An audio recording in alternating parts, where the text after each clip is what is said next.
All right, dude. So tell us a bit about you then. Like who are you? Your vegan story. How long you've been involved in events? Like, give us a bit of a kind of a nutshell of who you are and what you're about. Yeah, cool. Well, like my biggest passion kind of before veganism was music. And so, I would always be going to concerts and festivals around the world my whole life. And then I went vegan in 2015 after watching a Steve-O video, who ironically isn't vegan anymore. Really, Steve-O Yeah, video. That's mad. yeah. He used to do a lot Never of heard videos that. about like factory farming and stuff. Wow. Okay. So that completely like changed my entire life. And then yeah, went vegan. Started going to a lot of like the vegan events that were on in the UK, and quickly just realized that after a while they got quite boring. You know, the same kind of events where people just go, buy a burger, have a walk around, and then go home. And I was like, what if we had like an event, like a music festival that was a multiple day thing? People camped, there was parties at the night time, people met new people and actually spoke to each other. And then Vegan Campout started in 2016, started with 400 people. And now 5 years on, we're expecting over 11,000 people this year. So there's definitely been there's definitely been a market for other people that felt, yeah, veganism needs something that's fun, where people can party, meet other people, loads of food, as well as like really inspiring talks and speakers that you wouldn't get at other vegan events just because of, I guess, budgeting, Yeah. issues. So we've been able to, like you said, kind of incorporate lots of things together, which is good. It's awesome, man, and I'm gutted I can't make it this year because of the Yeah. whole bloody. We can't say the word, but you know what I'm talking about. Is YouTube? It doesn't That like thing. it, but Yeah. that thing, yeah, it's stopping me from. Do you know, guys? To be able to get for me to get into the UK, myself and Annie to get into the UK, it will cost us about in total because of the return as well, around £1,000, I think, total for two of Mm. us, just in tests, and then that's Oh, without just into that. flights. It's Mm. absolutely ridiculous. So yeah, we're Especially when gutted these we can't tests you can make get it. for free. So it's a Yeah, bit, you were telling me about that, man. You yeah, can get them for free. It's ridiculous. But yeah. anyway, so the camp out has been incredibly successful, and congratulations on that for year on year increasing it, making it bigger. I mean, Russell Brand is headlining this year, so that's Crazy. insane. He's like a superstar. He's a movie star. Dude Yeah. was a Hollywood star for a long time. Not now, and he's No. proud that he isn't, but he was. So that's to have someone like him headlining a vegan festival that also has stages for activism. Yeah. Maybe you could imagine him at like at a festival which is just for food and stuff, but to Yeah. have Yeah. him at a festival that's actually all about the ethics Mm. as well. I mean, that's really impressive, man. Really. Yeah. Well, that's exactly what we tried to do. Bring the two together. Have Mm. these people that you would never expect to be at a vegan event in the past. Like Russell Brand or other people we've had like JME or even like Chris Packham, someone like him that's very Yeah. looked up to for what he does, but at the same time, like you say, have activism workshops for people that want to actually get more involved in veganism, and then when everything ends, to have like huge after parties that you would have at like big festivals. That precisely is what Vegan Campout's all about, combining basically all of them different aspects.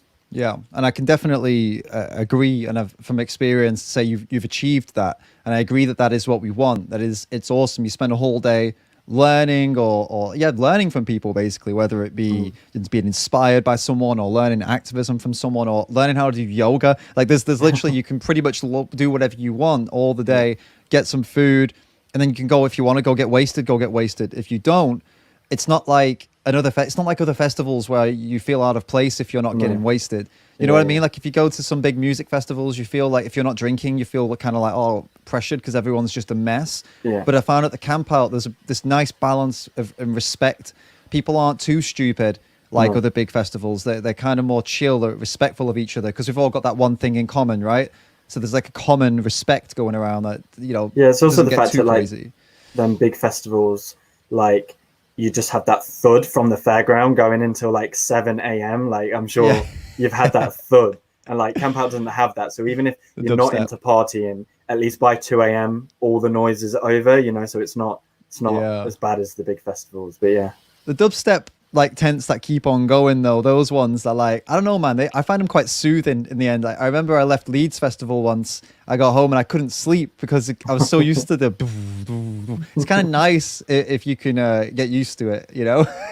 but but for sure, some people are definitely not going to agree with that. But I mean, with all the success though, right? So that we know we can establish that it's successful, and people, if you can go this year, I recommend you do. I'm very jealous if you get to go. But it hasn't all been, as I said earlier, rainbows and butterflies, you know, roses, sunshine and roses, whatever you want to say, which is why we're here today having this chat. Now, before we get into what you've been dealing with as an organizer, and as obviously as just a vegan trying to, you know, do stuff in this space, maybe we could define for people like what actually is cancel culture, because, you know, we're about to talk about it and about how it's been, well, how people have been trying to get you with it. They've not succeeded, thankfully, but they've been trying. We can talk about it. They've been trying to get me as well. But what is this culture of cancellation, cancel culture? Like, how would let's talk about what it is, maybe for people who aren't sure. Do you want to maybe go first and I'll add to it, or do you want me to take off? Yeah, I mean, it's a good question. I saw something on Instagram the other day that kind of defined it, and I'm going to do a bad job at it, but it was something like, people say that cancel culture is about accountability, but then if it was, there would be room for discussion and growth, as opposed to wanting to silence someone, wanting to force someone into silence forever. It was something like that, but it was written like much more poetically. Sure. But I think that's a good example, you know, like no one claims that people who have abused people or got away with horrendous crimes for so long, I feel like in that situation, and only in that situation, cancel culture can be a positive if it's someone that people have tried to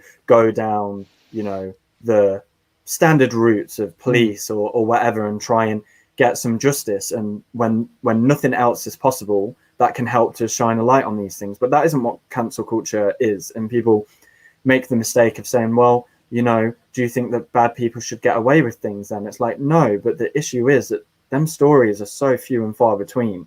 Like 95% of cancel culture is lies about people, difference of political opinions, making everyone out to be like say far right because they might not have all their political opinions being left or far left. It's wanting to silence people for believing in what's always been quite normal things like free speech, or the beauty of discussion, and, you know, different people having discussions, or the necessity of evidence before lynching someone is also something that is now you get cancelled for requiring. That very good point.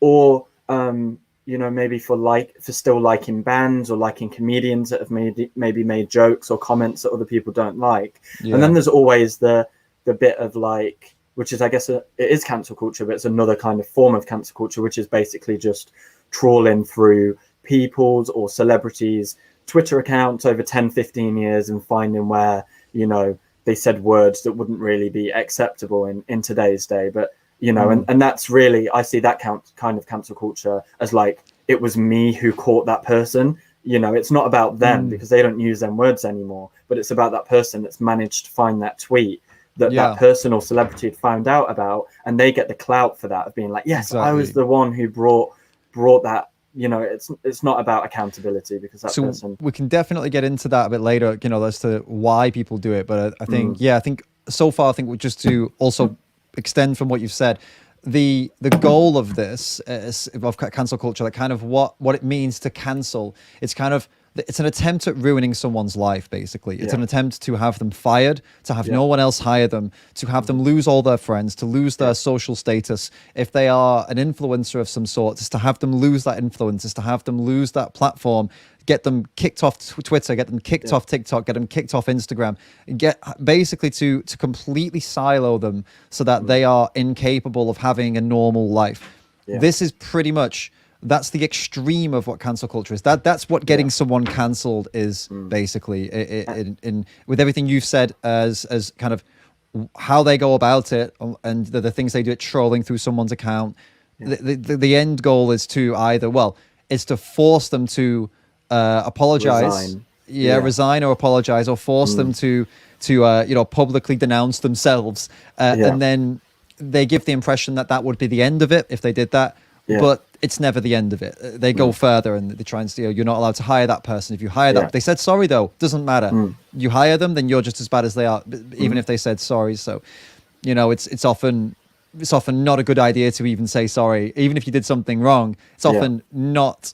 There's no point in saying sorry to shut these people up, because it won't work, you know. And so that's pretty much what we're getting at here. And this is by a group as well who often are the same kind of groups and people who post a lot about mental health and mental health awareness. But, you know, as everyone knows, cancel culture is one of the biggest reasons for spikes in mental health. I know people that do all sorts of psychology or life coaching who say about cancel culture being one of the biggest reasons for new clients. So, you know, I think that's interesting as well. It is interesting, and definitely, and then we're going to cover that as well today. And so let's talk about the personal, and then with you, then we can move on to the wider, you know, picture. I think that's probably the best to, because obviously people want to know why specifically are we talking to you today, right? So what have you dealt with? They know what I've dealt with, but we'll cover it again, and we will still get into that. So for you, you've had some pretty nasty experiences, and surprisingly, you expect it from non-vegans, right? You're running a vegan festival, you're going to get some shit. No surprises there, no big deal. But actually, probably you would agree with me, the worst you've had has been from vegans, right? Yeah. And what I would call now, I came up with this just recently, woke flake vegans, because that, you know, the people who are offended by the what they perceive to be not non-woke things, right? So woke flakes. So tell us about some of the weird shit that you've been getting hit with since you started doing events. You know, some of the weird and wonderful things that have been said about you, and then we'll also talk about some of the stuff with the events as well. Yeah, good question. God, there's so much. Basically, since the start, you know, there's been many reasons that people have attacked me and attacked the event. I guess the main ones are just that it's some capitalist organization, you know, because we make money. We've never claimed to be a non-for-profit organization, just like 99% of vegan businesses. You know, it's not. Yeah. There's nothing wrong with making money. No. Again, same kind of people that speak about the importance of people of color having jobs and being able to work and make it in life, you know, against, you know, the white kind of dominance kind of thing. Whereas, you know, I've been attacked mercifully for Vegan Campout being a successful business. And of course, it wasn't always successful. You know, the first few years was a lot of my own money, credit cards, bank account overdrafts, and all sorts. But we were still attacked right from the start for that. I guess another one of the things which is interesting, just again from the kind of point of white people versus people of color, is that before I started Vegan Campout, I would tell people on my Facebook that I was raised Muslim to an Islamic father who I don't speak to anymore. And then as I got older and I learned just about religion, realized I was an atheist, actually became quite a bit of, I guess, like a human rights person. You know, I didn't have a platform, but I would just share things on Facebook. I was actually quite passionate about, like, you know, women's rights and LGBT rights and things like that. And I would speak about just things how, you know, Muslim attitudes towards women, Muslim attitudes towards LGBT communities, just speak about simple facts, how, you know, like every country in the world that you can be killed for being gay is an Islamic country. And I would just speak about these things in a sense of, well, we need to do more on this issue if we really do claim to care about women's rights and LGBT rights. My words were never attacks on Muslims. There weren't really even an attack on Islam per se. You know, I am quite an outspoken just atheist in general, but I don't see all religions as equally dangerous or equally problematic, because that would be silly to presume everyone of all religions thinks the same, you know. And so based on them things and my own personal experiences and my own story, I was called a huge number of names, from Islamophobe to racist to white supremacist to Nazi to far right. And like, it's just so funny because these are the same people who speak mercifully about, I can't say the word, whatever the word is, speak a lot about how people of color cannot be racist, You know, you must see this, that people of color, no matter what they say, they cannot be racist. They do not have the power, the systematic power and structures to be able to be racist. And they were the same people calling me, a brown Pakistani person, racist for speaking about women's rights and LGBT rights within a religion that isn't even a race. Like, you couldn't make this stuff up. Like, it's pretty mad that the mental gymnastics that you have to play to come to that conclusion is so. How do you? So that there's it's on the one hand it's support businesses, people, vegan people of color, support businesses that are run by vegan people of color. By the way, let me just clarify something here. Everybody who follows me knows this. I fucking hate the term person of color. It is literally it's colored person. 2021 style. If you say colored person, you are a bigoted racist. But if you say people of color, apparently you're woke. Man, it's insane. But I'm trying not to use that term anymore. Yeah, I used it in the thumbnail because people know what it means. Exactly. And it's quicker to put in there rather than like an ethnic minority or something like that. But even that's kind of not accurate because you would be a minority in the UK, but globally you're not a minority, you're a majority. So it's also even confusing to even say ethnic minority because that's and all these words just separate us constantly between like people of color and then just people. And it's like it gives this idea of some kind of there's a difference, there's some kind of moral like distinction to be made. And at its core, it's a very racist idea. Exactly. But either way, the point is that on the one hand, it's, I'm using their terms, support vegan PLC, support vegan PLC business, support, all of this stuff and white veganism bad, white vegans, don't support their businesses. Yeah. And then, and in your case, they're not only are they not supporting you and then coming after you, they are also telling you that you, as a Pakistani ex-Muslim, cannot speak out against your previous religion that you were actually raised as and decided that you didn't agree with. You're not allowed to speak out against it, otherwise you're an Islamophobe. Even though people of every race are Muslims, like every single race. It's the most diverse religion when it comes to races. So it's very, very interesting. And it isn't. They know they have to lie. A kind word. It's fucking. They know they have to lie about these situations because otherwise, and when pulled up on these contradictions, again, they're not gonna. I mean, some of them, and like power to them people that say, "Oh no, okay, I see your point," but most will just block, just say, "Shut up," say, "I'm not entertaining this conversation." Same as, I make the distinction between there's meat eaters who are open to the conversation and there's meat eaters who say, shut up, I don't want to hear you, and just use ad hominem attacks. And I see it as a similar parallel between the two.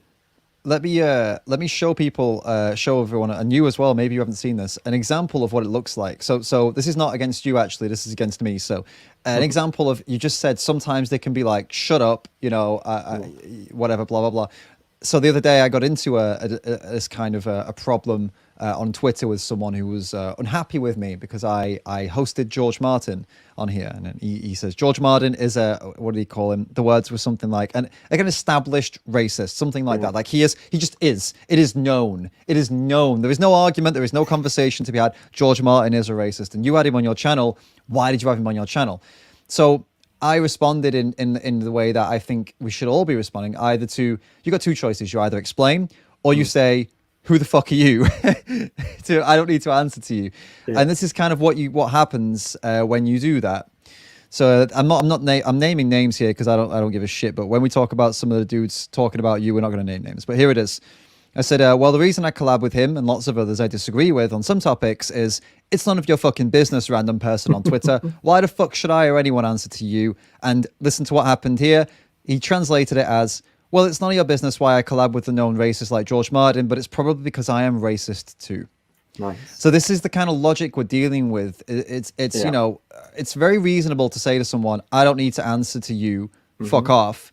But that this is what will happen. You will just be branded a racist and or whatever they want to call you. And in the case of you, when you were talking, like you said, sometimes you'll explain to people. I guess sometimes you would say to someone, get fucked. And sometimes they would respond by saying, yeah, even if you explain it, they'll still call you Islamophobe or block you or publicly denounce you even more. It's just, the point is that sometimes this person clearly was I knew this person was unreasonable. I knew there was no way to reason with them, which is why I just went straight out there and said fuck you. And the response was exactly as I expected it to be. But the irony is the response would have been the same if I explained it to them. That's the point I'm getting at here. And what's also interesting is if I tried to explain that, I would have had a better chance than you would. You know, like the privilege I have to, like, I've obviously been called out a lot and a lot of horrible things labeled at Vegan Campout, but at least if I do take the time to try and reply to some of these people, they're not as quick to be like, no, shut up, you white supremacist. I mean, it does still happen, but like the privilege I have as a person of color means that they're not as quick to just, oh, well, of course you're saying that, you're a white supremacist, look at the tone of your skin, which is why it's so funny that some of them even call me that. But then I've seen the logic is, oh, well, he's still white passing, so he can still be called these names. It's like, again, how racist is that? That like, because I'm not fully brown, that I can still be labeled by you, a white person, as a white supremacist or a Nazi, which has absolutely nothing to even do with any of the things I've ever spoken about. I've never even spoke about Nazis, like, or fascists, or any of the other words they use. I love the way you said, like, because you're not fully brown. I love that they see it as like, I can imagine that's how they see it, like, because he is like technically a milky brown. That means that he could potentially have some white supremacy in him, because that's how it works, right? Some white supremacist blood in me. Exactly. It's just it's genetic. You know, it comes down from the family. So if you've got any white in your family, this is, you know, it just comes along, right? Yeah. And we got a few examples of some of the shit you've had as well. Actually, this is one. You know, someone referring to you, the organizer is Islamophobic. They just want to prove to people that this is happening. This really happening. We had this one in a response to the camp out, piss off Nazi. Someone saying in response to one of the camp out posts that literally, you know, I guess they were going for you there because you are the founder. We'll come back to that one. We'll come back to that one too. Money grabbing scum, but that's linked with what you were saying earlier about people calling you capitalist. And I hope a herd of cows trample you in hell, you massive money grabbing scumbags. Fuck all vegan about you. Care to explain why Jordan is supporting white supremacy? Absolute money grabbing shit show you are. And yeah, no, back to the first one. And so, you know, when you're saying those things that people are calling you all those names, I just wanted to show people that this is not like hyperbolic. We're not. No. It's not like you're just like, oh, I was called this once and you don't remember. Literally, there the screenshots are right there. These people there's hundreds saying this shit. Ones like that. I mean, that's over, you know, five years, and there's also all the ones from groups or private chats that I've had to like get involved in, get shut down, try and argue my case. And like I say, some people are, okay. But again, this ties back to the privilege point.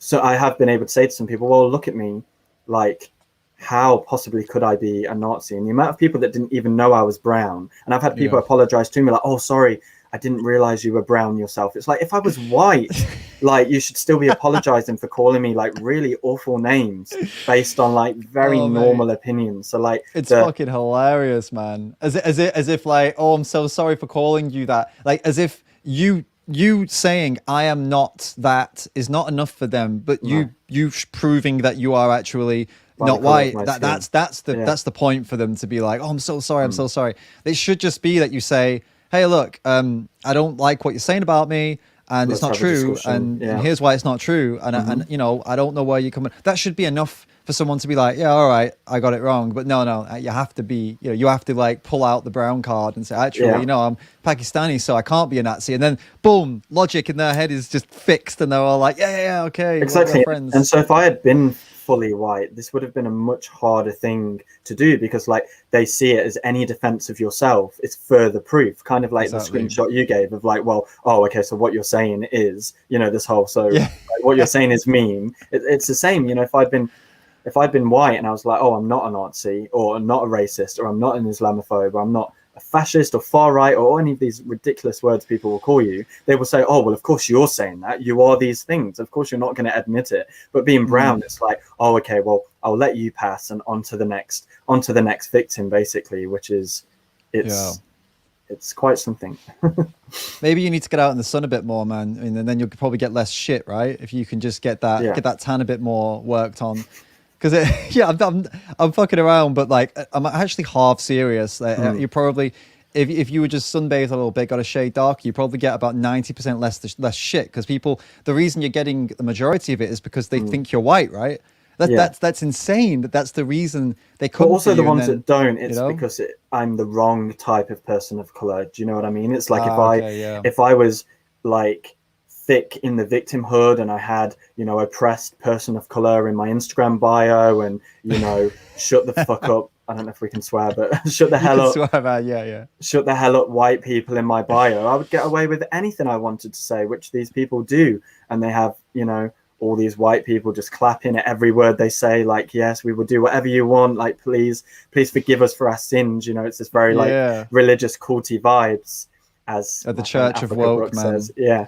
You know, So yeah, that's some, another thing too. It's because I yeah. don't go by the labels that they want to call me. I don't say I'm oppressed. I don't say that I've had a harder time in the vegan community because I'm brown. I think I've had an easier time in the vegan community because I'm brown. You know, I see it as very much the opposite.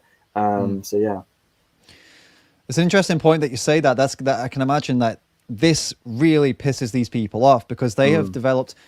They are the ultimate kind of savior characters, aren't they? Like, these are the ones that they want you to be a victim because they want to save you.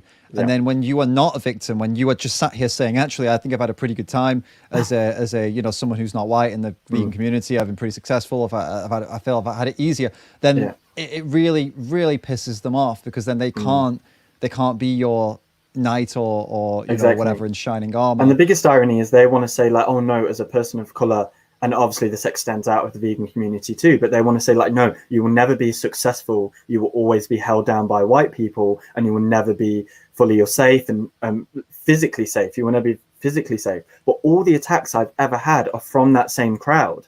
I've never had like some racist Nazi vegan try and attack me or bring me down because of the color of my skin. Not once, but apparently they're everywhere. But they're here to save us. But they're also the people that will cause you the most mental health, the most stress, and the most, just negativity. So it's very ironic. The madness of it is that these people you just mentioned there, the racist Nazi vegans or non-vegans, whatever, just racist Nazis who exist. I mean, we acknowledge they exist, but they have been pushed so far out of mainstream society that if they pop their head up for a second, they get fucked right back to where they came from, right? And I feel like we've done a pretty good job as a community of not just vegans, but in general, just communities around the world, or especially around the West. I feel like we've done a pretty good job of pushing those extremes away. And I feel like most people would agree that that's been dealt with. That's why people like Richard Spencer need constant security no matter where he goes, because he's a walking target, you know, and whether that's right or wrong, I certainly do not agree with any of his views, but like it's the exact point you make of like, these people are already outcasts in society. And the point is like, I'm not saying like don't keep trying to get them out. I mean, obviously keep going at them. But my point is that that element and that idea of what you would say, like extreme racism of those people, it's largely, most people, 99% of people say no, fuck off.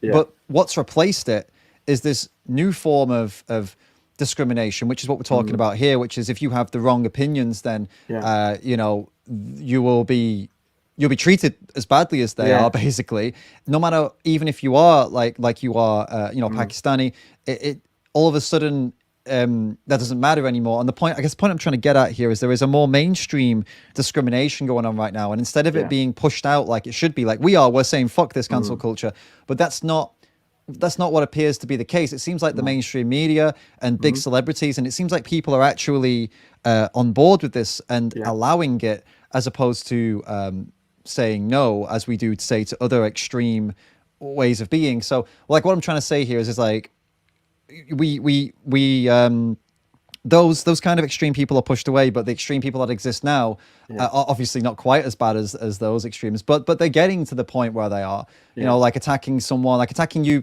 Look, when they're attacking you because they think you're white, then you've got to start to believe that, okay, maybe this is racism, because the second they find out you're not white, they've got no problem with you, you know, or you're the wrong type of wrong type of brown, which is also racist, that they think that all brown people should think the same. So these are all, it's like new school racism versus old school racism is what I'm trying to say.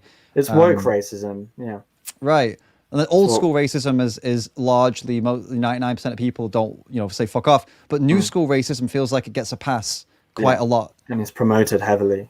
Yeah, and people don't know what to do, and Mm. they don't deal with it as effectively as old school racism, No. right? It's almost, yeah, they're terrified of dealing with it Yeah, because as you said, dissension means that you're guilty. exactly. You And there's disagree, then plenty of you are people that also guilty. You know? Yeah, and there's plenty of people that don't agree with this. Like, this is what I say to everyone as well. Like, people in what I call the normal world, outside of Instagram, outside of Twitter, etc. They're like, oh, I don't see this stuff all the time, like in the real world. It's like, yeah, because it doesn't really exist. Like, obviously, it is increasing, but it doesn't exist all that much offline. And like, if we say like 50% of the country are left wing, and then say like even half of left wingers are like far left, which I wouldn't say it's half. But even if it was half, that still only means that people with these very far left extreme views is 25% of the country at most. Yeah. And so the majority of people do not agree with this way of thinking. But if you look online, it's portrayed as like, no, this is the status quo. And by you going against us, you will rightly be called out. But that's not reality at all. And so why aren't the other 75% speaking out, which is probably more than 75%? Well, like you said, people are scared of their own jobs, livelihoods, families, being doxxed, being hacked, being, and that's why these conversations are so important, especially with me as a person of color, because I feel like we are the only people that will be listened to in this. Right. And like so many people of color are now starting to, I feel like in the last year, there's been this big movement, but obviously we can talk about that later, but Sure. This is how change happens through these conversations. Yeah, definitely. And even you said people are concerned, or they're scared, or they're worried it could affect their business, could affect their personal life. And, I hope you don't mind me saying that these were all concerns you had with coming on here. Like, this is not just like, oh, some people have those concerns. Like, you had those concerns. I had those concerns, and I had them because, people come after the white men, right? That's why I had them. But you're having them even as you're not white, and you're having the same concerns. So it just goes to show that even though you say you do have a special kind of brown privilege, you called it, you're still kind of concerned that it could affect your business. And so this is, it's no wonder it's so difficult for people to come out and talk about it, is what I'm trying to say. And it doesn't surprise me at all. And there's plenty of people of color that feel this way. And again, it's certainly not like this idea that all people of color think the same, which the only people who say this are these white woke idiots. Like, they're the only people that believe it. But and obviously there are them voices within brown or black communities that are also, the term you use, like far left ideologues or intersectional ideologues. Of course there are them people, but they are still the minority.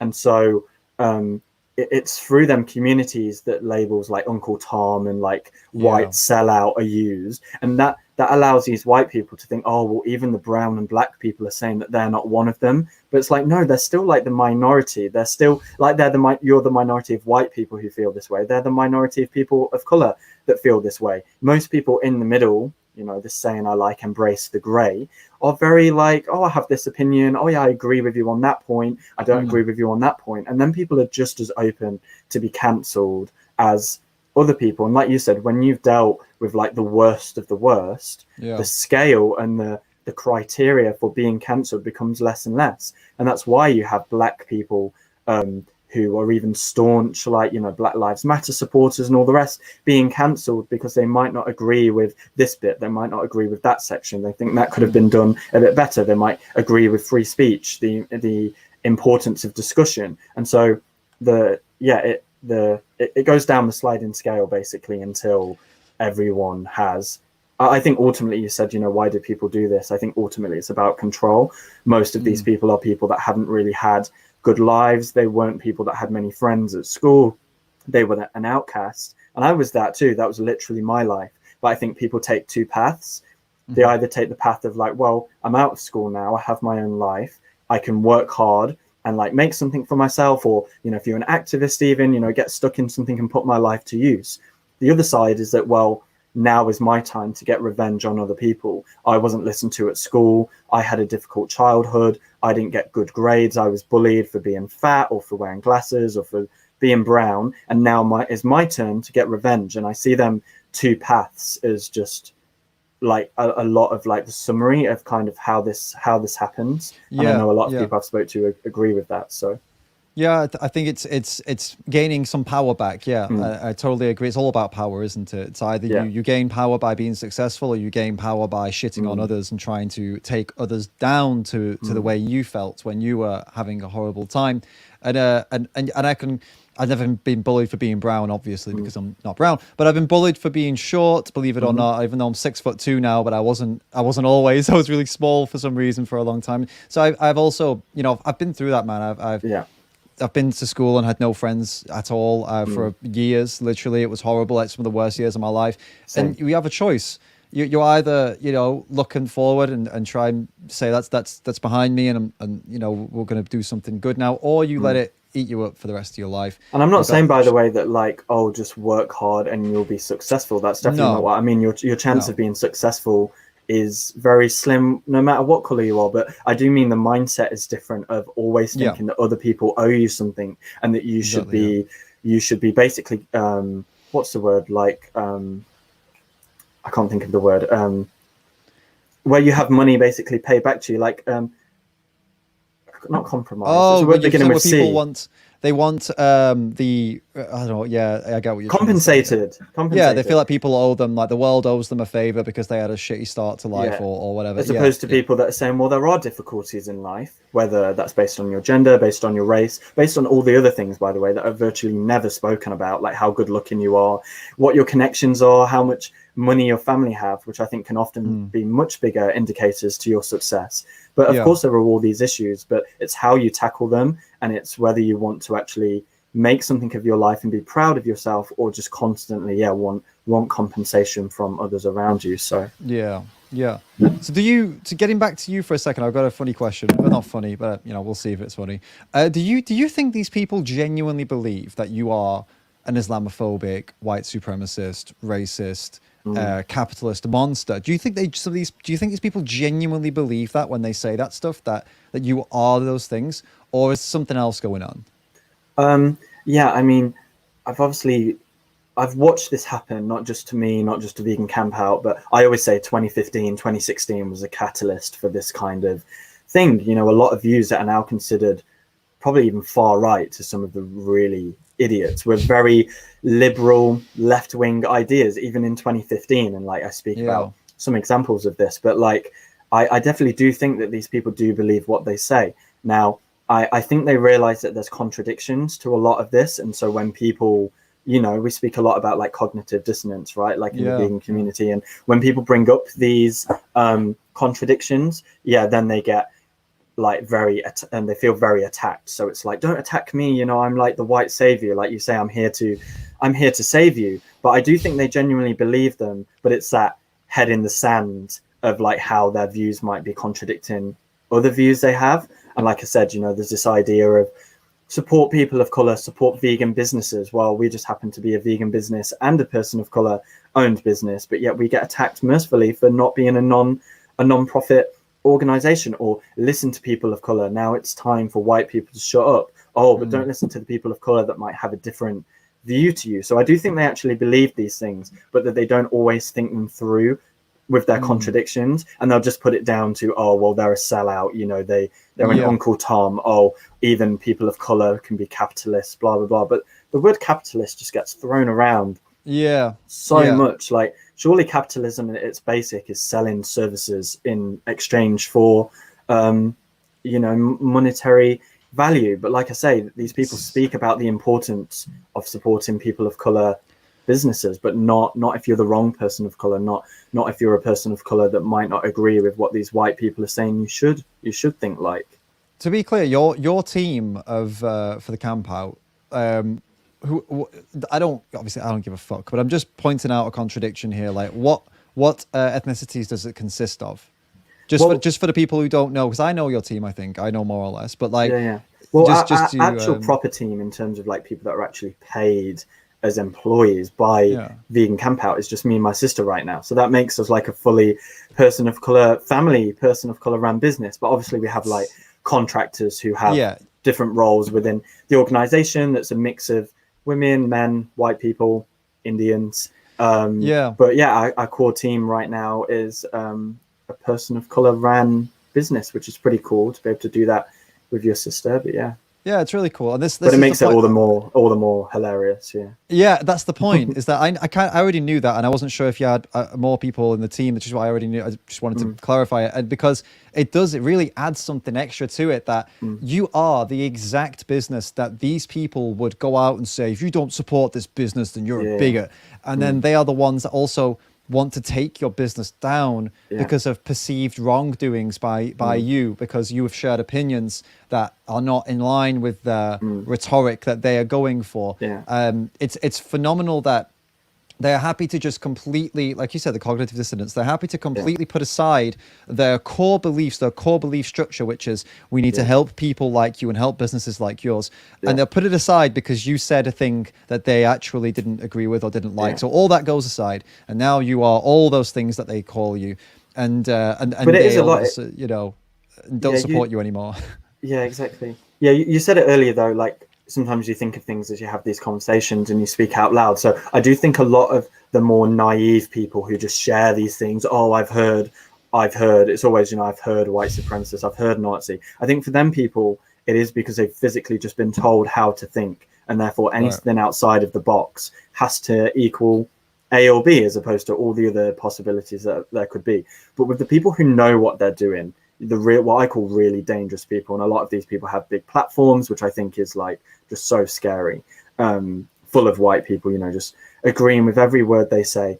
These kind of people, they know what they're doing, and they know that they know they have friends that have some of the opinions that I have, but because they're friends, they get away with it. And so to them people, I think it's very much jealousy. It's like I say to people, Vegan Campout has to be one of the most attacked vegan businesses in the country, but at the same time, Vegan Campout is one of the most successful vegan businesses in the country. And for them people, they really, really can't stand that, because they are so used to humiliating people, destroying their careers, like you say.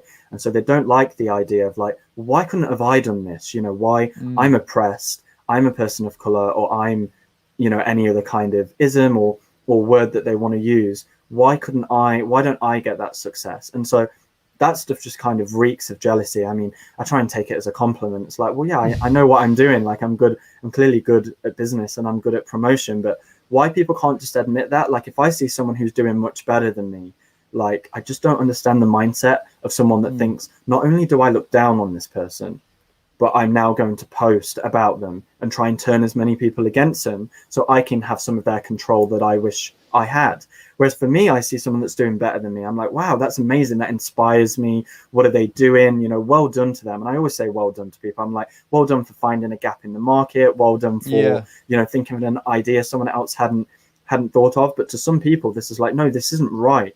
It should be me rather than them. And I've even seen people say, they will never come out and say them exact words, but they have seen things, they have said things that let you know that's exactly what they're thinking. Like, well, I'm on benefits, or I'm just, working constantly just to make ends meet. And like, yeah, that's cool. There's certainly nothing wrong with that. And there's even a big part of me that feels sorry for anyone in the world that's doing bad, and especially outside of the UK. We're a very privileged country just in itself. Our poorest people are very rich compared to the struggles around the world. So everything has to be taken into context. But yeah, I could just never imagine wanting to pull someone else down because they're doing better than me. Like, take that as inspiration. Like, go out and think about things and start up businesses. I'm all about like new startups, and that's what they're about too. That's what I mean. They're big on being like, oh yeah, let's support these startups. But if it's someone they don't like the opinions of, and if it's someone who's doing really well, then they become just enemy number one, ultra capitalist scum. So like, yeah,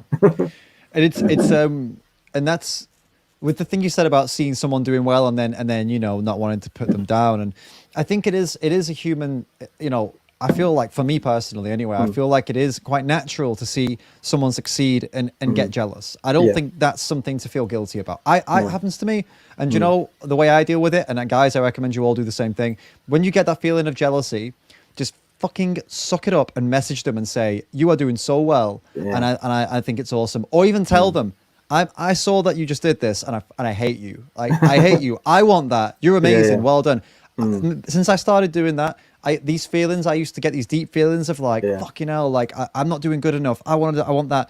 A mixture of like shitting on myself and shitting on them, and I'd feel bad. Nowadays, you completely can counteract it by just straight up tell them, Yeah. I'm jealous of you and you're doing amazing. And trust me, you feel so much better. And you know, I wish some of these people would maybe hear that message. You know, how And great what's would that interesting be? about that is, like you've said, you even had some of these feelings. Now, if you mix that with a strong sense of identity of victimhood, of like, oh, and I'm not good enough because I'm brown or I'm black, and I'm not good enough because I'm a woman or I'm non-binary, mixed with people that are have very far left political opinions, therefore they're very pro cancel culture. You mix that all together, and that is literally what a lot of this stuff is down to: intense jealousy mixed with intense victimhood mixed with Yeah. intense cancel culture proponents, and that is just an absolute recipe for disaster. The victimhood, actually, I wanted to mention this blew my mind the other day. The victimhood it's not only coming from these people, it's that, okay, so cancel culture is what it is. And there's woke cancel culture, which we're really talking about now, and there's also another type of cancel culture which we're going to get into in a minute, which is not necessarily always woke, but focusing in on the woke cancel culture, it's created also a media culture that feeds off it. So now the media is pushing things that aren't necessarily true or twisting things to make this continue more and more and more. So my example of this is, I got screwed, I got tricked, right? So the World Cup, the Euros just happened. England lost. The 3 players that missed penalties were black, right? So everyone was like, oh my God, like, you know, we're expecting a load of racism to come from this, because clearly it's like an excuse for all these, you know, fat racist pigs pigs is the wrong word, fat racist shits in England to come out and be racist, right? So everyone's expecting it. And did it happen? Well, according to the media, yeah, it happened, right? Twitter was crazy. People were putting monkey emojis on these people's Twitters and Instagrams, and these poor guys dealt with all this horrible shit. So, you know, I saw all that, and I was tricked. I was like, oh my God, you know, England's horrible. There's all these people still existing in England. It's so sad. I didn't think it was that bad, and it got me. And then I looked a bit deeper into it. There was some studies done, and turns out that the people have been looking into where these tweets were coming from, what countries were they coming from.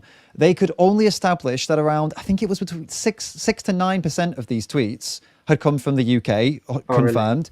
Really? About 60% of them came from countries in the Middle East, where racism against black people is still very, very common. And then the rest of them they couldn't track. But the point was that it was a small minority coming from the UK, and then almost all of the others were coming from outside of the UK. So my point is that the media paints the picture that everyone in England, or specifically just white people, obviously, it doesn't have to be England, it could have been anywhere where white people are the majority, are racist, right? This is the picture. So it's no wonder there's a victim mentality when the media is forcing this on people, like, you know, in their faces, like, remember that you are different, and they will, you know, white people in the country where most people are white, they're never going to accept you. Look at all these tweets, look at all this. And when you're constantly this is being fed to you, is it any surprise that people feel like they can't succeed? They feel like they're always going to be different. And so, I get it. I do get it. Yeah. It's sad, and it's a shame that the media is pushing this along with these woke idiots who feed off that, and then the media makes more because the woke idiots just react to it and they get clicks, and then it just goes round and around, doesn't it? Oh yeah, so it's all money for like the people who don't, you know, we talk about, you know, animal agriculture, and it's no surprise what they post and what they try and silence, and that's a form of cancel culture. Of course it is, but just it predates what we're talking about with woke cancel culture. But with these media organizations, all of a sudden, people that hate the media, they hate the authorities, they hate police, they hate everything, right? All of a sudden, they become like these media pawns for a lot of these things, these false articles or these false stats or statistics that are pushed out. And then all of a sudden, they kind of indirectly support the media, you know, even though they're not saying like, oh, I love the media now, but they become one of the same thing. And these media organizations know with a lot of this stuff that they aren't their opinions, but it's just money to them. And the media and these corporations are always going to follow the money. But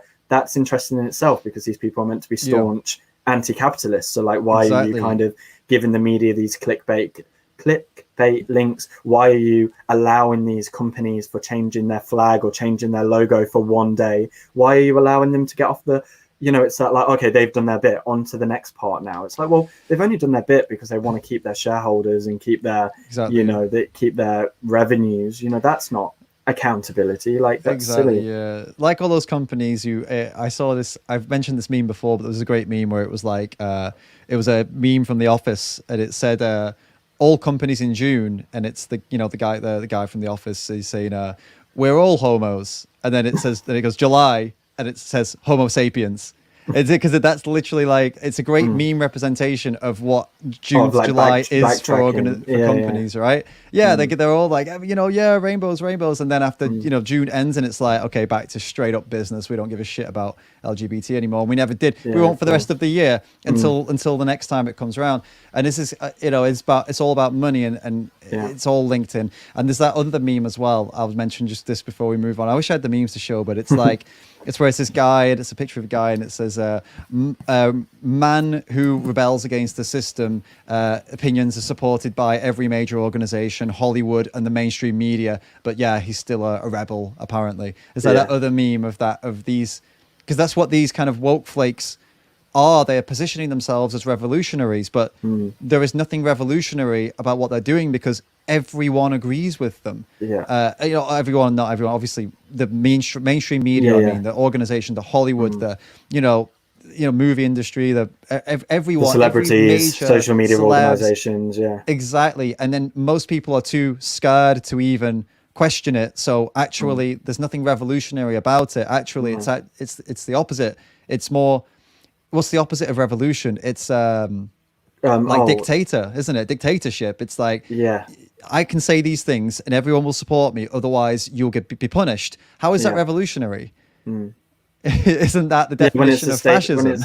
When it's the status quo, how there's another word I was trying to think of for it. I can't think. It's just another way of saying mainstream. But I can completely agree. Yeah.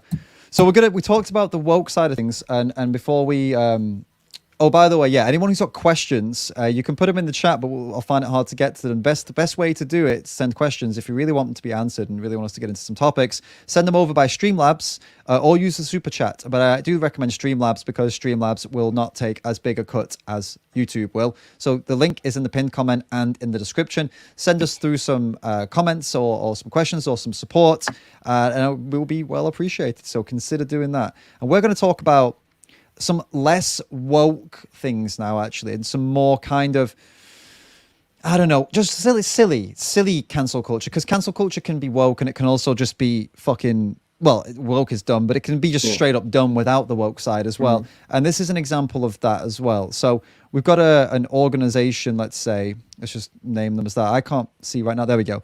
And they're saying, anyone going to the vegan sellout, I mean Campout, please have a word with Bosch TV fellas about their deal with AXA UK, who are on the side of Fox Hunt. So for those that don't know, Bosch is these two guys who cooking channel. They have products out in the UK. They're very, very famous, and they do cookbooks and stuff, and they're pretty cool, and they've been pretty good with the ethics of veganism as well. They've been criticized before for not being so clear on that, and then they responded really well. So they've been really good. Basically, they're all around good guys as far as I can tell. I've done a bit of research, and they seem solid. But they have a deal with AXA, which is a bank, and apparently this bank has done something about fox hunts. I don't know what they mean by on the side of, but ultimately the bank is involved in some way with hunting, and apparently this is a reason that the Campout shouldn't work with Bosch, which are two ethical vegans, well known for doing a lot for, vegan food and introducing people to vegan food. And the hilarious part of this is that you literally, if you go down this road and try to you make this your thing, all right, so these are the standards we're going to go for now. You can't work with a bank because the bank is doing something that is you don't agree with, or they're on the side of fox. And so it's not like the bank is going out and hunting foxes, but they have, I don't know, they've said they maybe they've probably got a deal with someone else who's connected with fox hunting. It goes down that line again. Whatever it is, right? So then, you can't, we are in a non-vegan world. You literally cannot work with anyone by these standards. Like you couldn't work with any business, because if you follow the trails enough, Yeah. you know, the people working in the business, like what about if the people working in a business or managers in a business, what if they're pro fox hunting? Does that mean you can't work with that business too? Yeah. What about if, you know, why don't we go all the way to why just fox hunting? What about just non-vegans? Yeah, So if exactly. if a business has non-vegans working for them, Yeah. or if it's a vegan business,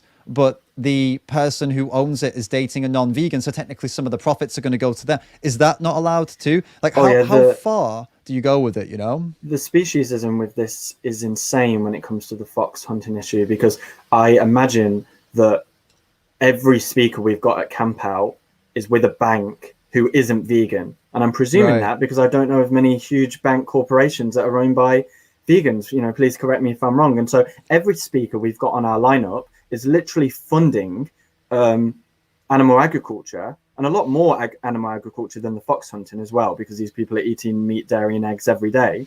But even more stupid is, to their point that this person is making, is that 99% of people that are coming to the camp out, as in attendees, are going to be with a bank that funds animal testing, has links with fox hunting. Because I know a few like ethical vegans that have like recently switched over their bank account, and that's fine. You know, it's a good, noble act to one of these smaller bank accounts. But like most people haven't done that. Most people are probably still with NatWest or HSBC or Santander, and a lot of these companies, I'm certainly not saying any specific ones, I don't know, but when I have looked into some of this stuff, I'm always seeing like, this bank, you need to stop animal testing, and you know, you need to stop funding this stuff. And so why single out Bosch? All the speakers, or I would say most of the speakers, are with banks who are funding animal testing or animal agriculture or fox hunting. So it's only when it comes to this issue of fox hunting and this issue are people so much more you know, it's very much more personal to them, and I think that's illogical in itself, and very arguably speciesist as well. Yeah. And it's like George has just said here. I'll put this up here. By their logic, intersectionals should not work with BLM because they're not a vegan group. And I mean, you know, this is it. If you're going to make that claim of, for example, we have a problem with Bosch because they're working with a bank that has, you know, ties to non-vegan activities. Well, then you can't, you know, if you can't support BLM then, because they are completely, you know, they have nothing. They're completely tied with non-vegan activities. I mean, they are literally using dead animals as part of their protests. They are clearly not an animal rights focused group whatsoever, and they're doing the opposite of that. So I mean, and there will be vegans in BLM, but I get what you mean. of Like course, the people who are leading that, you know, not only are they not talking about veganism, which is fine, like that's not their issue, but they're not vegan themselves. So I agree with the point. The point is that they are an organization. As much as people want to say it's not, it is an organization. It is, you know, and they are not a vegan organization, and the organization does not have anything to do with animal rights. And actually, multiple protests with the organization running them have been, you know, using animal products to make a point. So by that logic, you can't work with them. And that's just, you know, it's a stupid logic. But of course, the irony is, if you said that, you would be the one that was cancelled. Like, how dare you say? I just did say that. Well, yeah, but you know what I mean. But like, you would be the one who says, like, how dare you say that can't happen? But on the other side, it would be, how dare you say that Bosch can't work with the bank? So again, they use the complete opposite logic to justify what they're passionate about, which is so illogical, basically. And that's it's like selective outrage, isn't it? Selective outrage, because the outrage, moral outrage. Yeah, selective moral outrage, definitely. And there's one more thing that I wanted to ask about as well. This is back to woke again, though. Another thing they've come after you for, not you, but the organization, like the Vegan Campout, is your lineup. That they each year I've seen this happen, kind of get, you know, sometimes it's been worse than other times, but I've even had people reach out to me and ask me for my opinion on this as well. So people really, I've not seen as much cancelling, let's say, about this, but it's still a conversation that goes around in that, all the lineups, you know, it's all white men and that's. I saw someone the other day post, "Oh, your whole lineup is white men with dreadlocks." I was like, so they're scrolling past like the 5 people of color on our lineup, and when they get into the white people, they're somehow not realizing that not one of them has dreadlocks, but somehow our lineup is completely so funny. white people with dreadlocks. Like, oh my god, I don't know how people can be that stupid. But yeah, should we talk about that?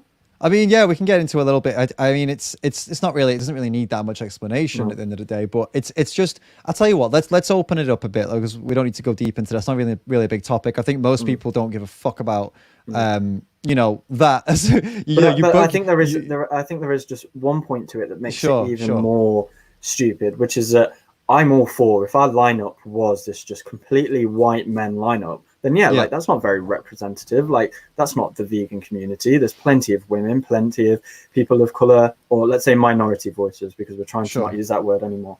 Plenty of minority voices speaking about these issues. Okay, I'm all for that should be the issue. What these people don't understand, and I said this in a post and people just shut up after I said this, is that the amount of people of color on the Vegan Campout lineup each year is twice the percentage of people of color in the UK, which is hilarious. So like I said, if everyone was white, well, what's going on? Because, you know, like 15% of the UK isn't white. But if we were 15%, that would mean that we're like representative, you know, like proportionate, representative to the country. But I did the maths, and, you know, it's not intended. I'm not like, oh, let's book these people based on the color of the skin, which is what these people want, by the way. We get messages constantly like, you need to book this person and you need to book this person. And it's like, we don't hire based on race. Like, that's extremely like racist at its core. But when I did the numbers, I was like, every year it works out that about 30% or just under or just over of our percentage of our lineup is non-white. So we're actually like much higher than the percentage of non-white people in the country. But because it's not like 50-50, people see that as not equal. But like, it has to be representative of the stats in your country. You know, if you only had one person of color in your entire country, well, then you can't expect the lineup of something to be entirely that, because there is only one, and it's the same but with bigger numbers, obviously. The thing is that even though I agree, I think it's great that you've considered this and you know, put a focus on this, and you've made it part of what you do, and it's you know, it's commendable. But even if you didn't, it's not your job to make a you know, you're not doing this as a charitable event. You're doing this as a profitable event. You are putting an event together for people to come and enjoy it. And if you don't want to put focus on a multiculturally diverse, ethnically diverse lineup, you don't fucking have to. And that would make you a little bit like, well, you know, I'd say it's not a nice way to be, for sure, but it wouldn't make you an evil person if you just decided to go straight for what will make the most cash. It just makes you a businessman. But it, you know, and this is that's the what point, people don't understand. you know, no one is being booked because they're white. Like, no one. I've never looked at someone and been like, oh, they're white, they'll do well. If anything, it's the opposite. It's like, you look at brown people and you're like, oh, people will like that. So there's no like white bias here, but it's like you say, it's a mix of who does well. And the biggest factor is, we ask people every year, who do you want to see at Vegan Campout? Please let us know. We don't care about race, we don't care about gender, we don't care about sexual orientation. We book people based on who people want to see. And even then, people don't like people because they're white. It just so happens, it always goes back to, oh, well, we live in a majority white country. Guess what? That means the majority of celebs, influencers, people are inspired by are going to be white. It's just maths. It's not racism. It's not some kind of bias. It is just maths. Yeah. And then just to get, I guess, to clarify my point, in which I'm going to cop a lot of hate for, but just to really go over that again, people need to realize you're not a charity. And if you decide to make an effort like you have done, that's because you're doing like as a I don't know, a thing that you felt that you want to do. It's not like there is no necessity to do it. And because you are not, like I said, you don't represent veganism. It's not like this festival is veganism. It's like, no, it is a business, and you're running the business to as you said, for a profit, and also because you saw a gap in the market, you want vegans to enjoy, but of course, to further veganism as well, and push this message and have people be able to do something that they don't do every day, which is party with other vegans. It's all free, for sure. And I guess my takeaway point here, I'm not getting it through properly, is that I think people too often are looking to profitable businesses to get some kind of moral compass from them, and it's not the case. That they are not, like, obviously you are maybe a little bit of an exception in that you can do that and you are doing that, but that's not the purpose of profitable businesses. The purpose of them is they want to make profit, and when people apply these weird kind of woke responsibilities to them, and a lot of companies are bending and actually going for it too, which is insane, and they're starting to preach things to us, which is like, just fucking sell the soda, sell the drinks, like sell the spray, whatever you're selling, aftershave. Stop fucking preaching shit and stop trying to be like some kind of I don't know, like representation of I don't know, woke bullshit or like, especially when they don't actually agree with this stuff and they're just doing it to exactly. Yeah, I guess that's the point I'm trying to make here. Is I feel people are putting weird responsibilities on companies that don't belong. That, like, giving you this responsibility because a festival apparently isn't representative of veganism. It's like, well, it's a fucking festival. I mean, why do you have the responsibility to represent veganism? It is a for-profit festival. It's not it's not like you represent vegans worldwide. It's so strange to put this on you, but at the same time, it's good that you have made that decision to, consider these things and do something because it's a good thing to do. But it should. No, I get your point. You get what I'm saying here? I was just making the point that it's even more stupid that, like, what they're saying about it being quote unquote too white isn't it's not even true anyway. Like, exactly. It's actually underrepresentative of white people and overrepresentative of people of color. But like I say, that's not because we're booking people based on race. We're mostly booking people on who people want to see. And of course, again, it goes back to me as an individual. It's so hilarious that these white people are telling me, these white people who preach never tell a person of color what to do, right? These are the people that are saying, like, change what you do with your business. It's like, well, no, you need to shut up now. You need to listen to how I want to do. Listen things. and learn. Like, Jordan, you've had your chance. Bro, you're stunning and brave, man. They should be like holding you up as this stunning, brave example of who we should all listen to. But no, instead they're trying to tell you what to do. All of a sudden, those rules have flipped over. Now they can tell you what to do, even though it goes against all of their. We had someone message us the other day with exactly this, like, oh, it's too white. Please book these people because they're brown, because they're black. And then at the end they put, and again, I don't know if it's the fact that they thought I was white, which they just presumed, or they knew and they were still trying to, like, do the right thing, whatever this right thing is. But at the end they were like, I recommend you read this book on white veganism.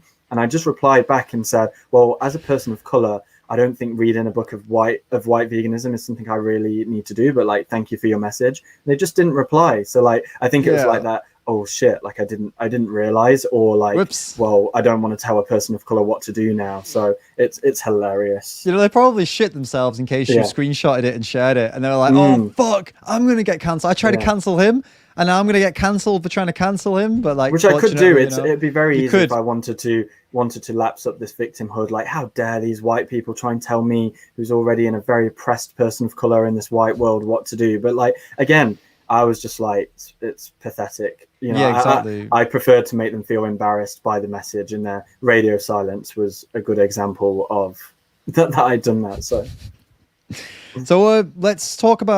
let's move on to, like, okay, we've established what all of this is. We've had our little, I'd say we've had a bit of a bitch about it as well. We've talked about it, but we've also had a bit of a complaint, a bit of a whine about it, which is all good. We're allowed to do that. This is therapeutic, I find, and I'm sure some people in the comments are also feeling a catharsis from hearing us fucking get out there. I've seen a few people saying they really like listening to you, by the way. A few people have really said, like, Jordan's great speaking. Does he have a YouTube? And so people really do. They're happy to hear this, right? So this is very helpful to people. But I think we can help them even more by talking about, what do they do? What can people do? And I've asked a few people this question, right? So, don't worry about the pressure. We've had a few different interesting answers to it. So, I'm interested to see what you've got to say. What do people do to fight against it? So let's say someone has just been accused of white veganism. White veganism. What you are saying here is a symptom of this disgusting white veganism. You disgusting white vegan, for example. Or it's something like, as a white person, you shouldn't do this vegan, this. And let's say because, you know, when it comes from non-vegans, we can usually write it off as they're just defending themselves because they don't want to go vegan. Let's say it's coming from a vegan, so, you know, it's a real shocker. Like, wow, I thought you were on my side. What can we do? Like, what's the best way of handling this when this happens for someone who's brand new to it and has never experienced it before? I mean, I have to admit, it's obviously much harder if that person is white. If they're a person of color or a minority, you know, there's different things you can say, and it's much easier to make them feel stupid and embarrassed, and hopefully get them to think twice next time. But yeah, I probably don't have the best answer, to be honest, if they are white, because it's one of them. Whatever they say is like, oh, but of course you think this. You are a symptom. No, I'm not racist. Of course you would say this. You're part of the problem. So like, it's a really hard thing to actually for me to give an answer to, and ultimately it's going to come back to a difference of politics. Do you know what I mean? It's going to come down to a like, well, we're never going to agree because we have these, and I don't mean vastly different political opinions like far left and far right. Like, who do you know that's far right in the vegan community? But what I mean is like a difference between someone who might just be liberal left or be a centrist or be center right, and people who are on the far left spectrum. And that my honest answer is it's going to be a very difficult conversation to have. If there's someone that's just kind of repeating what they've heard, maybe there's room to have a bit of a conversation there. But even then, they wouldn't want that conversation in case, like you said, in case it's screenshot, in case it's some kind of like inside job of like, haha, look, we've got this person to admit this. But there's more room to have that conversation. Whereas if they are this far left ideologue, as you say, my honest answer is there isn't much you can say. And that's why it goes back to what I said at the start, that I feel this change has to happen from minority voices, because we're the only people these people will listen to. And that's what I've started to see over the last year, this big like surge of minority voices, some vegan, some not vegan, but obviously these issues aren't really all that vegan based. They can be, as we've like spoke about, but like the woke situation really has nothing to do with veganism. It's a big part of the vegan movement as well. And so people like, and I don't mean to put myself on like some kind of pedestal here, but like people like me and people like, I'm sure you know Cosmic Skeptic. I know you've done like a little thing together. My friend Africa Brooke, she speaks a lot about this topic. Like, you mean soy theist here, right? Yeah, yeah. What do you mean? Yes, sorry, I said Cosmic. Yeah, Cosmic Skeptic. I was like, soy theist. Yeah, dude's the whitest guy in the world, man. I don't think he's been doing that. No, I mean, he definitely speaks about cancer culture. He does, he does, which is really good.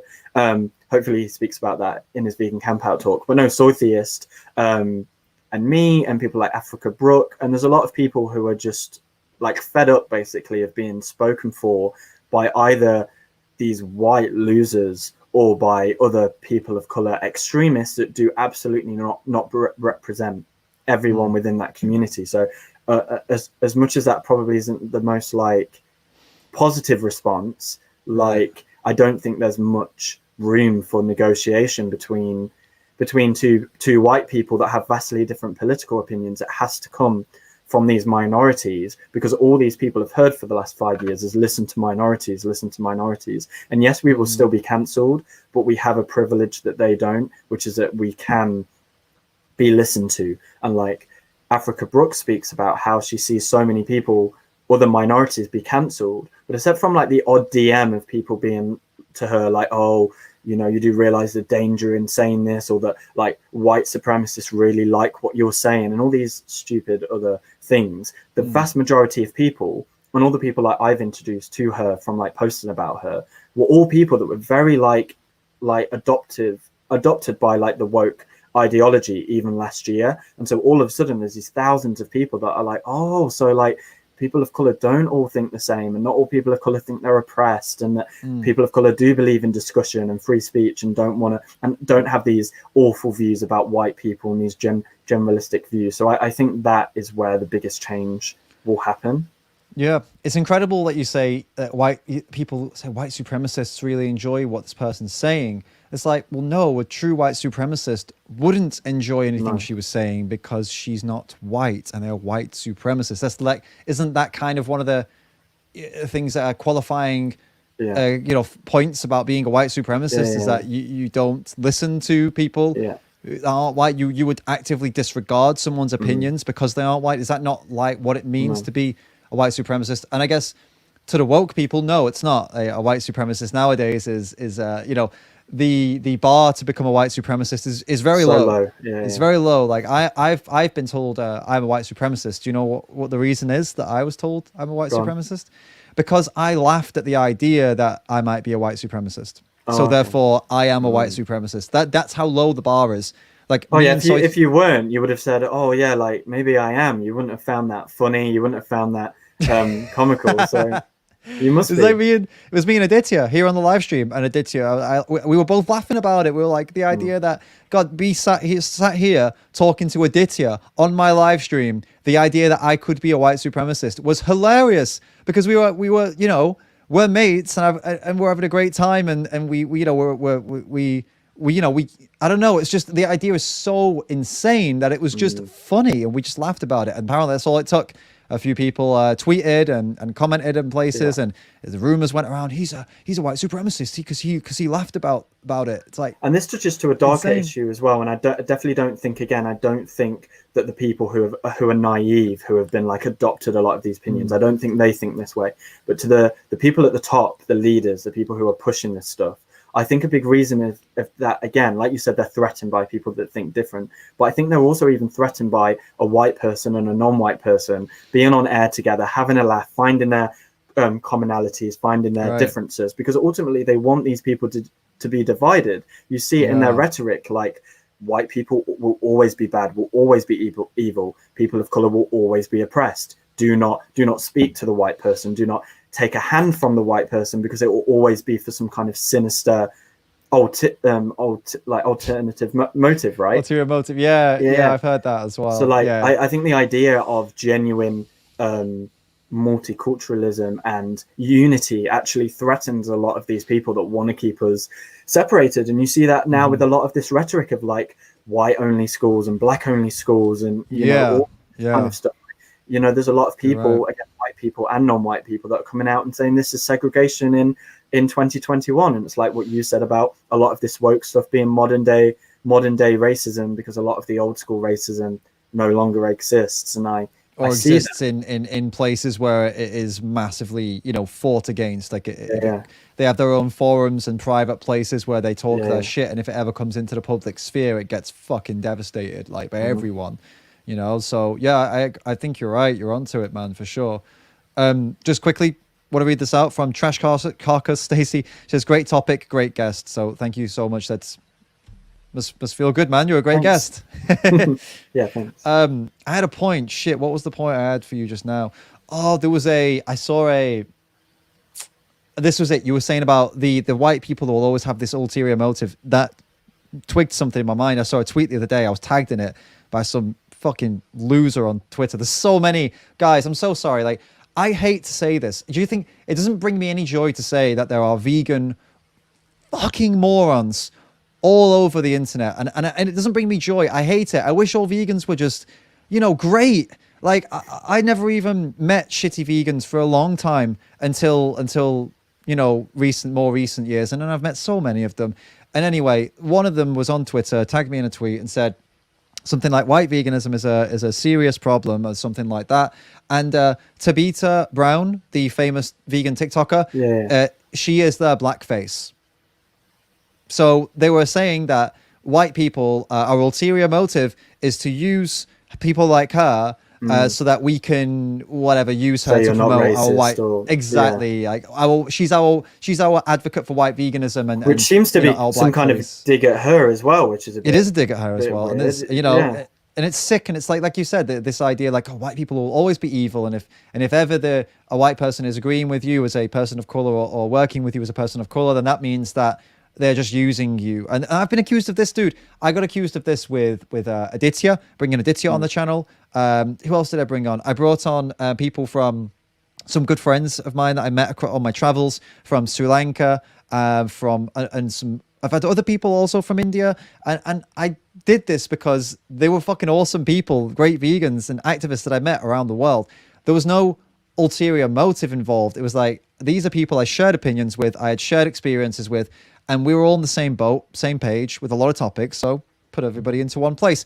I got accused of using them to promote my white supremacist beliefs or whatever, to promote my white veganism. Same with Mariana, who I think you're in contact with, or Panda Noodles Yeah, on yeah, yeah. Instagram. She's cool. She came. We had a chat. I got accused of using her Mm. to push my own ideas. It's like, no, that's so patronizing to say that But she doesn't have these yeah, ideas herself. but they're Like, not using people when they use the most extreme minority voices to promote right. their agenda. That's not using them. Yeah, right. And Mm. it's so sick to think, like, for example, Jordan, you like to hit you personally here and say, like, somebody would say that I only brought you on to use you as a vessel for my views. Then what that means is that you are so weak, so fragile, so pathetic that I I can't could have these do views that to you. myself. Yeah, yeah. How patronizing is that? That they think that you don't have these views yourself, that I'm Mm. somehow, I don't know what, like convincing you of my views, or I don't know, using you I've to been manipulated by you. You're very persuasive. Yeah. exactly. That's exactly what's going on, and Which ties every into another single thing of just everything being like people don't have personal responsibility anymore. If you make an action that you go on to regret or that wasn't in line with the woke thing, you've been manipulated. People can't have personal responsibility anymore. That's a dirty word. Everything has to be the fault of someone oh else. There yeah has to be a bigger force in play. yeah. It's all someone else's fault. Exactly. There's no accountability for anything. There's no accountability for what you say online, for what you Mm. say in videos, there's no repercussions for your actions anymore. I've said this before in a few streams, so sorry if I'm repeating myself to anyone, but I also think a big problem right now that social media has created is there is no. I think this is Jordan Peterson who said it originally, which is already going to piss a lot of people off. That, oh my God, you agree with Jordan Peterson? Yeah, I agree with Jordan Peterson. He says that the threat of violence used to be something that most people considered when saying stupid shit to other people. I.e., Mm. if I see you at the pub and I want to say something horrible about you, I am always thinking, wait, you could turn around and punch me in the face. So maybe I Mm. won't say it as horrible as I was going to say it, or maybe I won't say it at all. Yeah. And I think this is another element of this whole cancel culture, is that there is no threat of not just violence, of any repercussion anymore. You can practically say whatever you want about anyone with no consequences. So that's why people will say about things about you, like me. They'll call me names, they'll call you names, but they would never say it in front of your face, No. because there is the underlying threat, subconscious. You're not just thinking Mm. about it, but subconsciously you have this threat of, if I say this, maybe I'll get in some trouble, so I won't say it. Or maybe they would hit me, or maybe I would get kicked out, or maybe they would shout at me, or Yeah. there is none of that when it's No. online, right? Yeah, and So that there's no ties back to something accountability. that's even been cancel culture, which is just like since the dawn of the internet. It's just like what the term keyboard warriors is, and that ties back to that quite well. But it's true. I've seen a lot of these people in real life, and some of them will look down at the floor as they walk past me, like, do not make eye contact with the evil brown white supremacist, like, cannot be seen to even look him in the eyes. Like, I've seen this, but like there's no like oh, Brown you're a white Nazi. supremacist. It's like, yeah, of course, that's what I identify as. That's like people are very cowardly. Yeah, And absolutely. there's the Absolutely. woke keyboard warriors, just like there's the unwoke keyboard warriors, and all forms of. If you wouldn't say that to the person to their face, yeah, don't say it online where you can Yeah. hide behind the screen. Absolutely. The brown white supremacist. That's great. That's to be your new. That's to go on your like CV if you ever write one. I'm a brown white supremacist. That's brilliant, man. And to answer the question earlier, that I guess obviously you I guess couldn't quite get it. An answer that would help white people, but I appreciate that's you're not coming from that position, right? So I'd say just quickly to close that point off, how do you respond to this? What do you do? I think you did nail a good point in that there are people out there, like you listed off a few people, Soy Theist, yourself, what's it, Brooks? Is it Africa Brooks? Brooke, yeah. Africa Brooks, and others who are ethnic minorities in the West who are speaking about this more often, more commonly speaking about this. So if you are dealing with someone who's an ideologue that will not listen to every word you say, is just like, well, you're even more racist now. If that's the way you're going, then maybe it's a good idea to maybe send a few of those posts over, like link to some of these channels, some of these pages. Alternatively, you can get happy and comfortable with the block button. I think at the end of the day, there are billions of people out there, and you as a vegan, you're trying to, I assume, I would hope you're trying to help other people go vegan, trying to set a good example to for what a vegan is. So why waste your time with these individuals? I Now, agree. I talk about these individuals because I have taken, I'll be honest with you, like you have, Jordan, I feel like I've taken a bit of responsibility over trying to help people deal with this and trying to stop this from happening. Like, I have made it my business because I want to stop this from happening. I want to help people dealing with it, which is why you're here today and why I've had this discussion with many different people, many different experiences, right? But if that's not you, you don't want to make this your hill to fight on. So no worries at all. Like, go keep focusing on animal rights 100%. I mean, I'm focusing on animal rights and veganism for like 95% of this channel. This little 5% is just like, it's a secondary war for me. It's like there's the main war, and this is a battle of the war. Like, when you, because it's bigger than veganism as well. Like I say, just the majority of the far left woke ideology is not vegan. The vast majority, like there's a good percentage that are, and it's certainly a higher percentage than the mainstream population, but still the vast majority are not. And so that's why I mean that ultimately it has nothing to do with veganism, and that therefore it can be a second war as you say, because it's basically a separate issue, but it's an issue that does definitely plague the vegan community too. Exactly.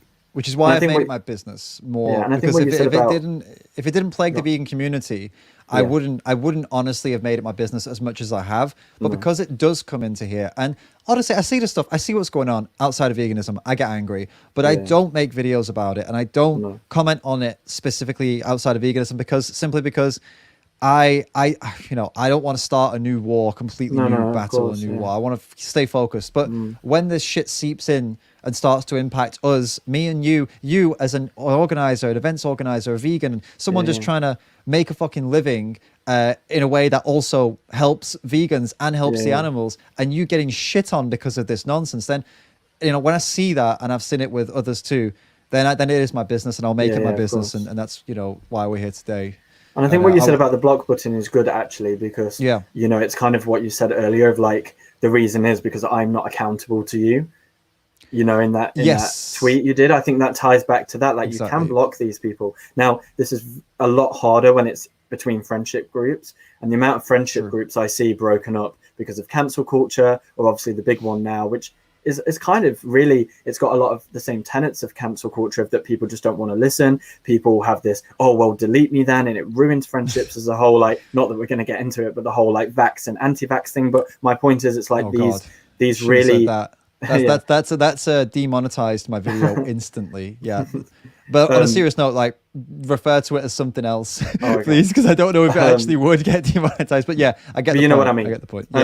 Like, these situations destroy friend groups, and that's why it's much worse for these people. And for them, it's not as easy as just like blocking them, because they're people who have been friends for many years. And I understand that's why it's quite upsetting for a lot of people who lose people they thought were genuine friends. But when it comes to strangers on the internet, you do not need to be accountable to them. Just block them, like you say. Absolutely. Yeah, exactly. It's something I've learned really clearly from being who I am, doing what I do, and for a couple of years now. The trouble I've been in is that you don't need to be held accountable by any of these fucking Twitter numpties. The random people on Twitter. The only people that can hold you accountable are the people who are your fans, the people who are your supporters, people who have your best interests at heart are the only people you should consider to even consider keeping you accountable, holding you accountable. The people closest to you, and friends, family, and your supporters. Like, people who, like, I've had people on the channel who would reach out to me and say, hey, David, this thing you said upset me. I don't think you were right. I'm a big supporter of your channel, and I'll always listen to that every single time. I'll never flip out and say fuck you to anyone like that. The only people I say flip out, but I would tell them to fuck off. The only people I say to fuck off are the ones who clearly have no good intention for me. They, like, same as you, bro. Like, you know who has your best interests at heart. You know who doesn't. And when you detect they don't, you're like, block, or in the Twitter case, fuck you publicly because I feel like it, or you block them. But if it's someone who's on your side, listen to them. And if you don't agree, respectfully disagree. I've respectfully disagreed with people who watch my videos as well. And we've had, and that's another big thing. People need to realize it's okay to disagree with people. It's okay to have different opinions. Now, obviously, that line, everyone chooses where that line goes, and I think that's an important discussion. No one's saying, oh yeah, just be best friends with people with really fucking dangerous views, but like in what we're talking about in this context, it's like it's okay to be friends with people that see things slightly different, have had different experiences, don't quite agree on that point, but maybe say something to you that you're like, oh yeah, okay, I see it that way now. And this is how we learn. If we just want everyone to think like us, you're never gonna like evolve past your current state. And shouldn't we always be trying, you know, this is kind of like the whole scientific thing and the scientific method and critical thinking, like should we not always be testing ourselves to not just what we believe but why we believe that?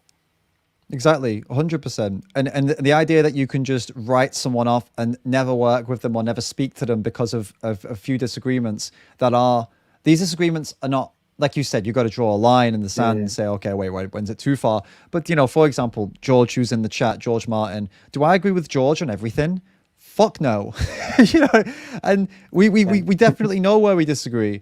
I think so anyway. And there are things maybe I've not mentioned to him. Why? Because fucking who cares? Like there are things, they don't have real world consequences. If something George was doing had real world consequences, I'd potentially say, hey dude, like I don't like this. This has a bad impact on the world. You're hurting people. So I need to talk to you about it. But otherwise, I don't really give a fuck if we have differences of opinion. Same with, I had that vegan teacher on. You know, a lot of people criticized me for speaking with that vegan teacher, you know, with Katie on my channel. Why? Because she has some views. Me and Katie and I have had conversations on Instagram where we've like, you know, she's asked me, do you think this is good or bad? And I've said, I don't know, I think that's pretty bad. I wouldn't do that. And she said, why? And I've explained why. And she's been like, okay, fair enough. You know, it's not like, it's like, oh wait, we don't agree, so we will not work together. We will not collaborate. We will. And worse than that, you're going to embarrass her and screenshot her and try and destroy her reputation. Exactly. Like, that's not accountability. That's like sick. It's not like, even any. It's nothing. It's not helpful to anyone at all. And all it does is it actually what it does is, and this is a whole other topic, but we're running out of time. I think we need to be wrapping up sooner rather than later. So, but it creates extremists. This pushing people out and saying, you know, fuck you, like you are not welcome here anymore. You are because of this one belief you have. What do you think that does to them? Do you think that pushes them more over to where it could become extreme, or do you think it moves them back towards what you would consider to be less extreme? Let me tell you, pushing someone away pushes them to the extreme. You know, it's mad. And as an example of that, not that these people are extreme, but a lot of people on this side of things, like we've spoken about, these far lefties or whatever, they see people like Ben Shapiro, Jordan Peterson, you know, all these kind of guys as the evil, the devils, right? They hate them. The only reason I know of their existence and have listened to their content is because of the shit I got from these far left people before, when I was just being me and not doing anything. Well, I didn't think I was doing anything wrong. They gave me so much shit. Them, definitely, They gave me so much shit that I went looking for someone to explain what the fuck was going on. And guess who are the only people who are explaining what's going on? These fucking conservatives, right? Which I don't agree with them on like loads of things. I think they've got really shit opinions on so many things. But when it comes to the cancel culture, they are on the money. They fucking nail it. And I'm smart enough to know some of their stuff is not good, right? I'm smart enough to reject it, but other people aren't. So you create, you know, right wingers. Oh yeah, I've seen people evil, right? I've seen people be kicked out of the left who have now become staunch conservatives, staunch Republicans, and that's the left have done that. And it's funny because the left, and or shall I say the far left, have no issue with speaking how like a lot of terrorists turn to become terrorists because they haven't got a home, they haven't got a place that they feel safe, and they use they use that to become, oh, they're saying, oh well, we have a home, come and join us. And I'm open to that idea. I'm not saying that terrorists are somehow born evil. Again, this idea of like original sin is such this like culty religious idea. Of course we're influenced by these things, but they're not open to the idea of what you've just said about. And if you say that to them, they'll say, oh well, they were always problematic, they were always going to join that side anyway, so good riddance to them. Like no, that's not how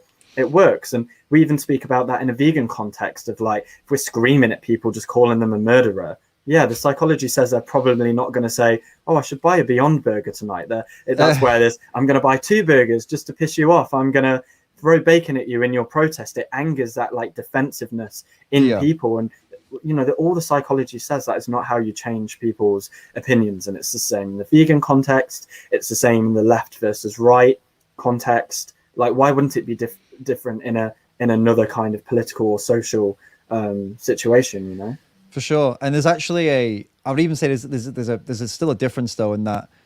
So the conversation about what's effective and not effective is a whole other topic, by the way. Yeah. But I would say there's definitely a distinction between saying to someone, "Hey, you're an animal abuser," versus trying to get them to lose their job for no one to ever hire them again, to get them kicked off Twitter. So I mean, as much as I get the comparison, I still would see a distinction, and I see some utility. I see. There's not the cancel culture aspect of vegans trying to cancel meat eaters. I agree with that. Exactly. Yeah, that's what I'm getting at. And I do see some utility in calling someone an animal abuser, but that's a whole other topic, and it has a whole other explanation. That's going to be a whole other debate. We could maybe do that at a different time. Actually, that could be one to get into. I've had it before. You know, is aggressive activism effective or not? And there's no answer to that question that's going to please everyone, but it's definitely a fun discussion to have. But dude, I think let's I'll check if we've got any questions, but ultimately, is there anything you wanted to go through that we've not been through already that you wish I'd asked? I feel go ahead, man. No, not really. Good, cool. I'd obviously want to tell people that Vegan Campout is happening in 4 weeks. So yes, if you haven't got your ticket, there's only like 200 tickets left. So certainly go and get your ticket and be part of probably the most iconic vegan event that's ever happened. And I don't just mean that by Vegan Campout, but I mean this year's event. Like there's nothing that's happened to this standard, to this like just, I would say, absolute craziness. Like you said, where you've got Russell Brand and Chris Packham, but you've also got Joey Carbstrong and Fiona Oakes, but then you've got like one of the biggest like original grime artists of all time, like P Money. And especially after 2 years of not just having no Vegan Campout, but not having basically any events, and for a lot of that, people haven't even seen people in real life. So it really is going to be like the most surreal experience. And I'm only saying this because I want your listeners to come if they're still thinking about it. We're going to be sold out by next week anyway, but I just don't want people to think, oh, well, that looks so good, I should have got a ticket. Like, you've still got a week to get a ticket. So cool. And remember, guys, you know, when all the social media for the Vegan Campout says it's gonna, am I in this video? Wait a minute, let's see if I'm in this video. I'm pretty sure I am. I think. Wait, where am I? You are. Wait, oh, it's not me still. Wait, I'm just sorry. This is my narcissism kicking in. I just want to point this out. I think it's a bit further in. If you skip, you can skip. I mean, I remember. I thought it was I was in the other one you guys made right at the beginning. That's what I'm thinking. This one might be. Oh, I'm on stage in this, aren't I? I remember now. You're at stage. If you skip it, keep going. I'll tell you when. All right, I'm getting close. We're getting close. We're getting close here. All right. No, you're not. Keep going. Honestly. Oh, okay, that's the main stage, isn't it? Keep going. Keep going. Hey guys, just let me do this, guys. I just need to get my kick here. It's getting close. We're getting close. You're near the family. Oh, here we go. Here we go. Keep watching, guys. Keep a sharp eye out. That's not me. That's not me. But that is. Look at that. There you go. Let's say that's the most important bit. How cool is that, huh? Tickets go off sale on Friday anyway, and there is literally less than 200. Oh shit! Go off sale on Friday. Mm-hmm. Like it could be earlier if them 200 sell out quicker, but got it. So tickets will be off sale a week on Friday. They'll be done, and then most likely going to sell out before that even comes. So if you are in the UK, you can get to the UK, then get over there because you'll fucking love it, and it's amazing. I won't be there speaking, unfortunately. So I mean, I know that's like the worst, right? You'll just be stuck with like Joey Carbstrong and Russell Brand and a few other awesome people, not a few, a lot of other awesome people. I mean, so I understand, you'll have to make do, but maybe next year I can make it over there and headline and, make sure we actually bring some, some class real to the talent. stage, right? Yeah. Some real talent. Exactly. Dude, it's been awesome to have you here. I appreciate it. Thanks, and I think people have enjoyed it as well, which is always great. Where can people find you if they want to follow you and check out your stuff, man? I mean, my Instagram is just jordan.vco, but I would always just give the Vegan Campout socials, Vegan Campout everywhere, Twitter, Instagram, Facebook, YouTube. All right. Yeah. Cool. So if you check out in the in the pinned comment, that'll be there. But also if you check out the description, both of the links to those social medias are right there. The Vegan Campout website and also Jordan's social media, so you can follow him when he's calling out all this cancel culture shit as well, which is obviously useful for all of us whiteys out there who we need the Jordans of the world to fight this battle for us, because we're not allowed to speak. So Jordan, thank you for making this your war, especially making it something you're talking about in the vegan sphere, because I think it does affect veganism. It does affect the vegan movement and the animal rights movement, and it's great to know that you are, in your own words, using your I don't know if I agree with you on this privilege thing. It's kind of a weird concept for me to get my head around, that you've got brown privilege. But hey, I just mean in this space on this topic. Exactly, that's what I mean. Yeah. It's an interesting way of looking at it. And look, I appreciate you using that to fight this and to speak up and putting your neck on the line oftentimes. So it's well appreciated, and I'm sure many people can learn from the things that you post. So go and check out his Instagram.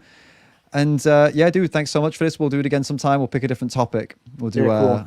We'll do the effective activism topic, considering that you've already made your point that shouting animal abuser or whatever, murder at people is not good. So we'll debate that. We'll get into it. Is it good or bad? Cool. Thanks, man. All right, thanks everyone for watching, and I'll see you all in the next video, which will be on Wednesday, which will be a Sadhguru special. Yes, there's another video about Sadhguru coming because he's been saying some more dumb shit, so I'll be breaking that down. Actually, I'll just be completely taking the piss. It's not going to be a serious video at all. I've just decided to just completely take the piss out of him in this one. So keep an eye out for that for Wednesday, and I'll see you all in that for the premiere.